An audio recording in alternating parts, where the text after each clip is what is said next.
Hello there, I am Mujukwe, and thank you for joining us on this brand new episode of You Were There. This is where we show you what we were able to achieve, all thanks to you, dear CBN partners. And thank you, dear viewers, for not only watching, but also engaging us on our platforms. Your feedback is invaluable to us. So we thought it would be a great idea to start the program with a few of them. I watched your program today on AIT for the first time, and indeed I was pleased with the sacrifices you made in getting to Naraguta village, as well as the services your team rendered to the people. Such heartwarming comments. My love for service to humanity is on a high momentum. What a statement. We have made it easy for everyone to be able to partner with us at different levels and share in the gratification that comes with changed lives. With a monthly donation of 500 Naira or more, you can become a partner with the Christian Broadcasting Network. And talking about lives that depend on what God is doing through CBN, here's the story of a young boy who was abandoned by his father. Left to scratch out a living with his grandmother, it was inevitable that he went without food, times without number. Wondering how the story ends? Watch this. Chinmaya was only 4 years old when his mother died. Then his father abandoned him at his grandmother's. My granny and I would eat only rice and salt. Sometimes when there was no food in the house, I would just walk around in the village alone. A neighbor knew they were barely getting by, so he told them about a place that could help. He said there is a home for poor boys, and if she wanted, she could send me there. She thought it was the best thing for me, so I went to the new home. This children's home is sponsored by Orphans Promise.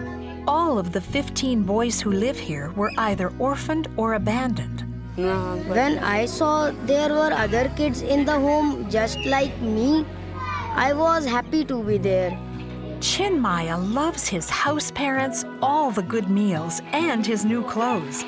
And he's finally getting a good education at a Christian school. After coming here, I was taught many things, and I found out that I like to study.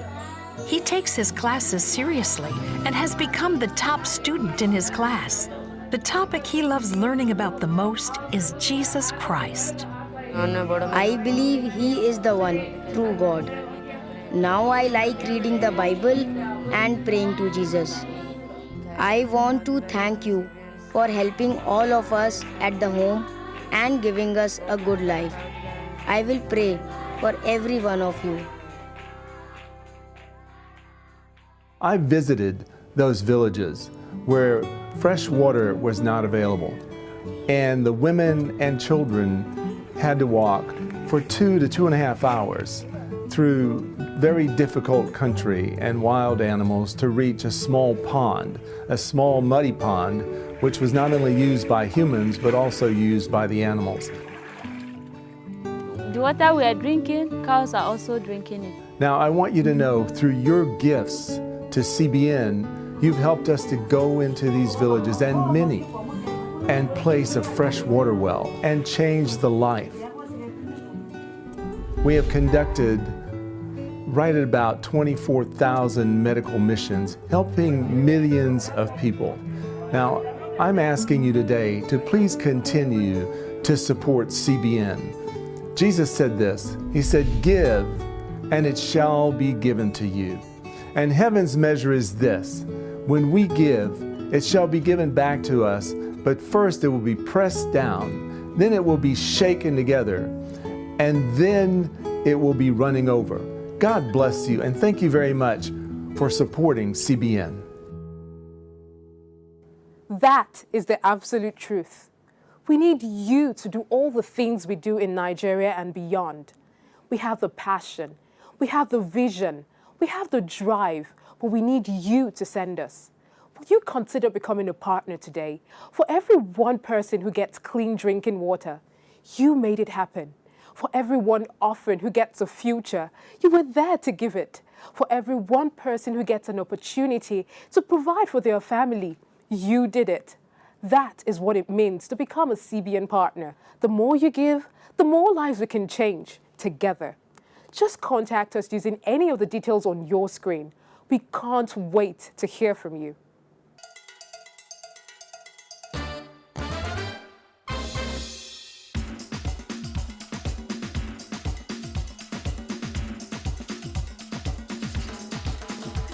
Black, white, tan or red, big, small, medium too. Shoes come in different colors, shapes and sizes. The advent of this all-important piece of clothing dates way back, almost as far back as man himself. Although one may not be able to say exactly when shoes were first worn, one basic point stands out, that despite having existed for centuries, the shoe is almost indispensable. Shoes were first made out of man's thought of protecting his feet from the natural hazards of weather and the hard ground he walked on. Shoes have come a long way since then, with the evolution of other types of footwear such as sandals, moccasins, boots, slippers, and mules. Necessity, they say, is the mother of invention, and though the shoe might have been made with little thought to fashion, today manufacturers roll out shoes in different shapes, colors, styles, and forms that beat the imagination. With these, there must be other reasons for wearing shoes. For me, the shoes I put on, I think it has to do with my daily activity, what exactly I'm going to have to do for that day. If I'm mobile, then I could go on high heels and I don't really have to mind how comfortable they are. But if I'm not mobile, I could just simply go on something really flat and comfortable. Every occasion has its own shoe.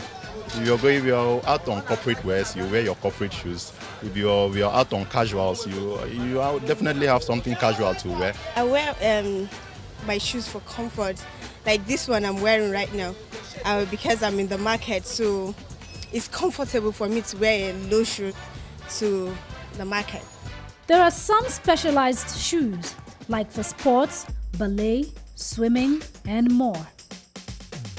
Talking about comfort and style, let's take a closer look at some more shoes. Basically what you have here is an array of formal and semi-formal shoes, both for male and female. We have flat-soled shoes. This basically is for comfort.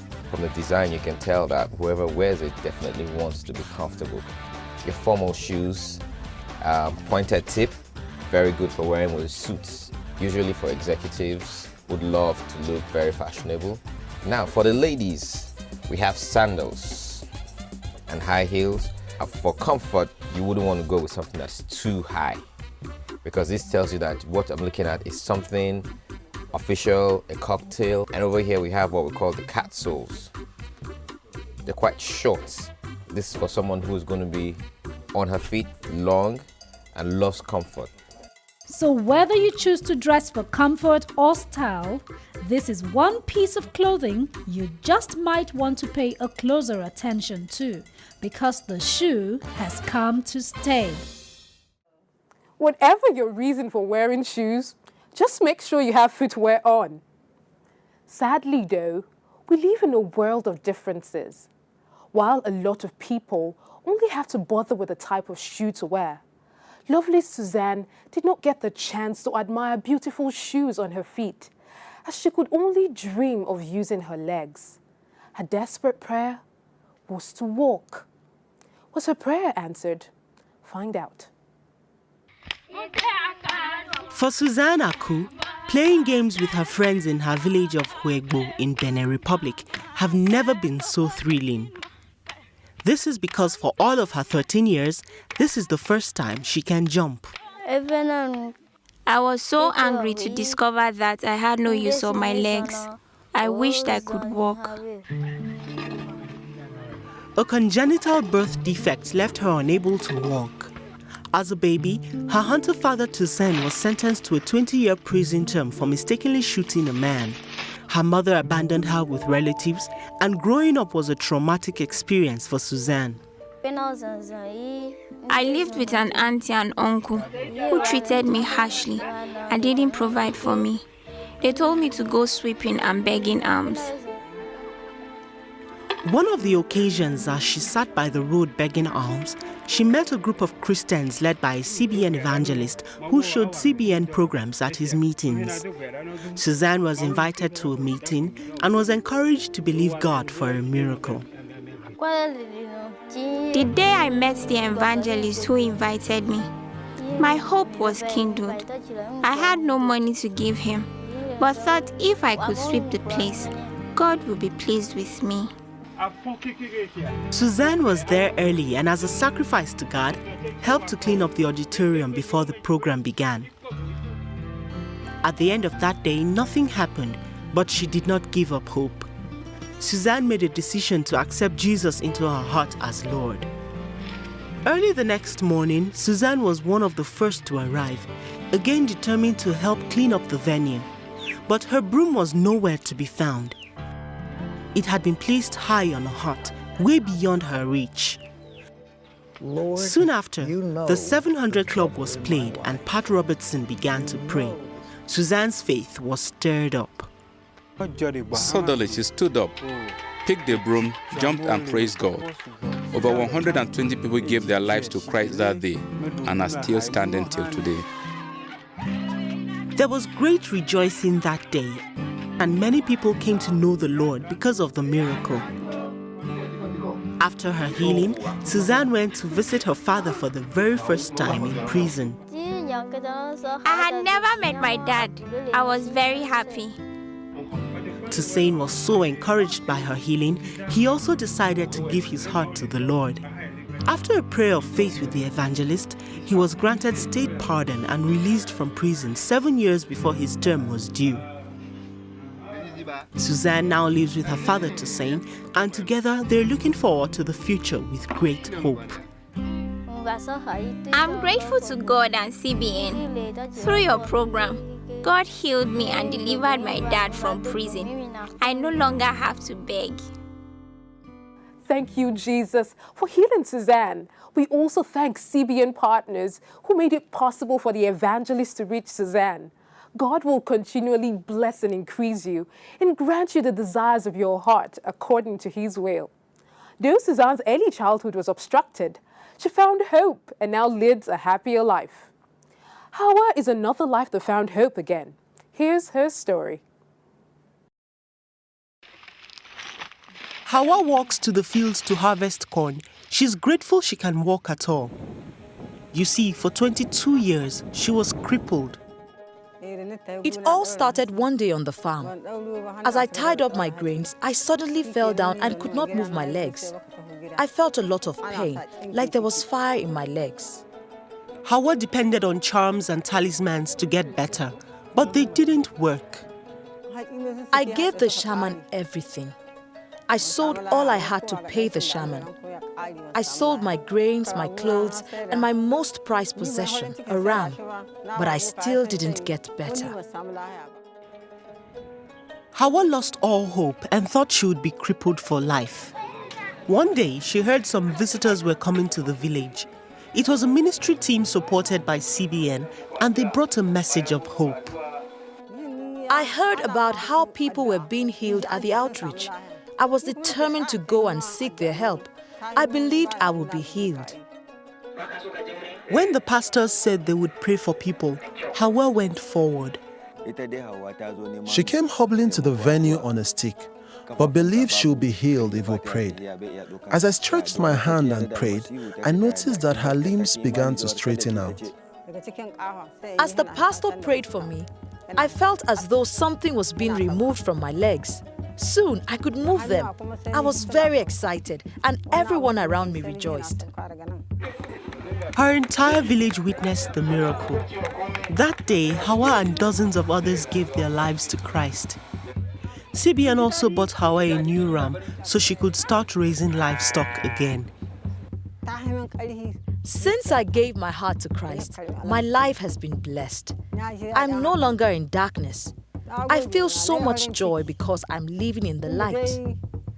I thank God for healing me and thank you for being such a blessing to me.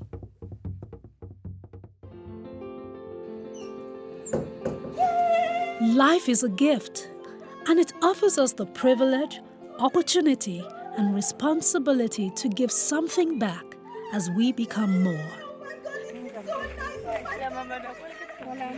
Many women, children, and families are suffering and in need, wondering where the next meal will come from.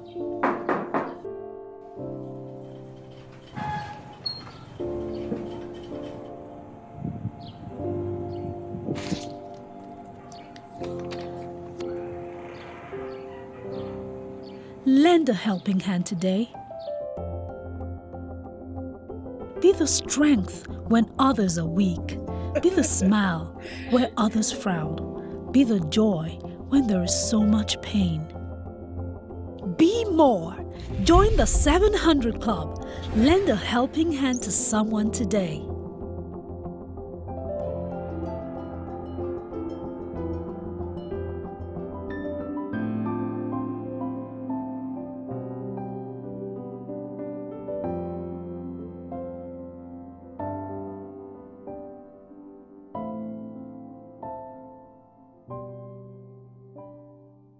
Thank you for tuning in to You Were There Today. So we'll come your way again next time. Remember to keep in touch. From all of us at CBN Africa, we say thank you and God bless you immensely.